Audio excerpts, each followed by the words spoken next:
You've helped me to realize that the universe, all the power of the universe is with me when I'm going for my greatest dream.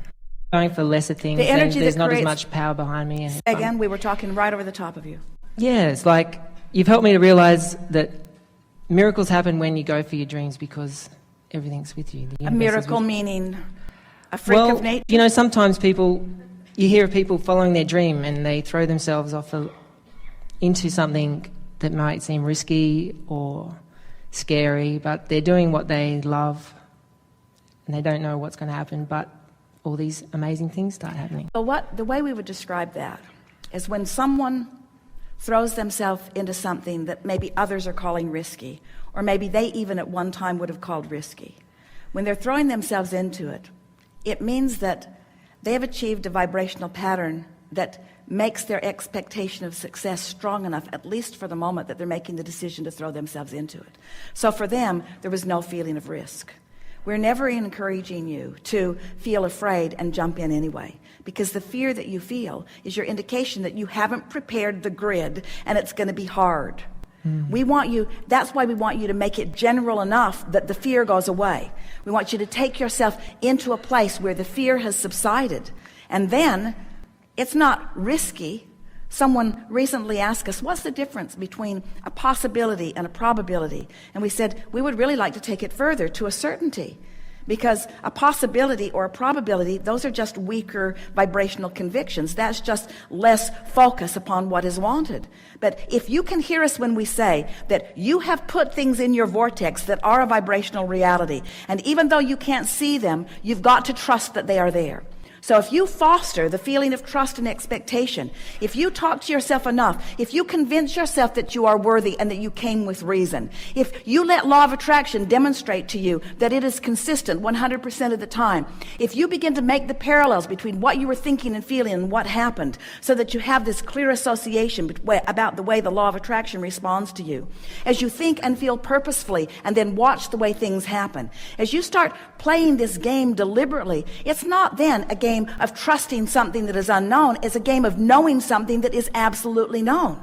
The law of attraction is not messing with you. It's not squirrely at all. It is consistent 100% of the time. And so it will help you to teach yourself what this emotion brought and what this emotion brought. There are two ways to know what you're doing with your vibrational frequency. One is what's manifesting, because what's manifesting around you is evidential of what you're doing, what you're putting out vibrationally. But the other way, a pre-manifested way, is by paying attention to the way you feel. So as you begin to comment to yourself, to acknowledge, I'm a thinking being, and I'm offering vibration, and I can feel the resonance in my vibration. I remember sitting in that chair. I remember knowing that I was going to be called on, and then I was called on. I remember feeling the emotion of confidence before I had the evidence of confidence. And thousands of other things that are happening to you every month, that give you that sort of evidence, until you show yourself the universe's response to the vibration that you're offering. That's the way you gain your confidence. You flow it, and then you watch what happens, and you flow it. Esther said to a friend the other day, she really liked the movie Groundhog Day. The first time she saw it, she turned it on somewhere in the middle, and she couldn't figure out what was happening. But as she watched it from the beginning to the end, she has been thinking recently that since you never get it done and you can't get it wrong, that every time you have an experience, you have the opportunity to regroup and play it again more in the way that you're wanting. And the way the universe is responding to you, it lets you know, it's giving you feedback.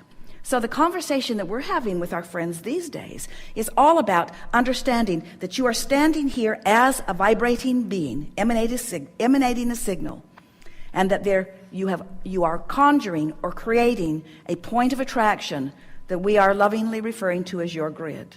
And so we say 100% of our attention, if we were standing in your physical shoes, would be, how am I doing right now with my grid? How am I doing right now with my grid? Which would bring this question, how do I feel? A little pensive, not doing so good with my grid. How can I bring it into more general terms? Or how can I change the subject? How can I give myself some relief? How can I soften the vibrational resistance?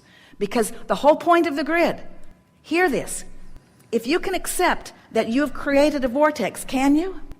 Doesn't it make perfect sense that all that you've lived has put that vibrational version there? It's the only thing that makes sense. If it's the only thing that makes sense. So as you now know that the contents of that vortex are real, and you now know that in order for you to realize it in full manifested form, all you have to do is be up to speed with it, then every time you feel negative emotion, you know you're not up to speed with it, then just do anything you can right now to bring relief from that negative emotion. And you will prepare your grid, prepare your grid, prepare your grid, prepare your grid, so that more and more and more of the contents of your vortex can show themselves to you, so that you do not have to take anybody else's word for what's in there.